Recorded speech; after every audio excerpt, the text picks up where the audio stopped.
Friends नमस्ते प्रणाम, स्वागत है हमारे यूट्यूब चैनल पे। और मैं आप लोगों के बीच एक कजरी गीत गाने जा रही हूँ। आप लोग उसको पूरा देखना, वीडियो को लाइक शेयर करना, सब्सक्राइब करना।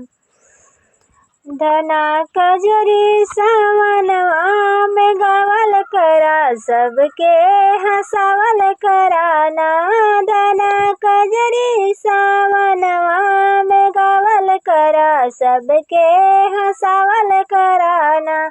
जेकर भी बाटी गौरी घरवा हो जलाया जोर अपने घरवा, कबत्ती बुतावल करा, लाइट बिल बचावल कराना। धना कजरी सावनवा में गावल करा, सबके हंसावल कराना। जेकर भी बाटी छोटी ओकर किस्मत बाटी खोटी, जेकर भी बाटी छोटी ओकर किस्मत बाटी खोटी। ओके गोदिया में लेके खेलावल करा, गुनगुना बजावल कराना।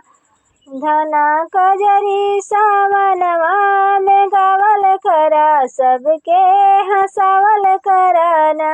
जेकर भी बाटी गौरी घरवा हो जलाया जोर अपने घरवा, के बत्ती बुतावल करा, लाइट बिल बचावल कराना।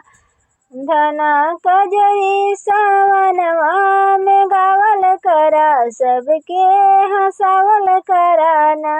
धना कजरी सावनवा में गावल करा, सबके हंसावल कराना।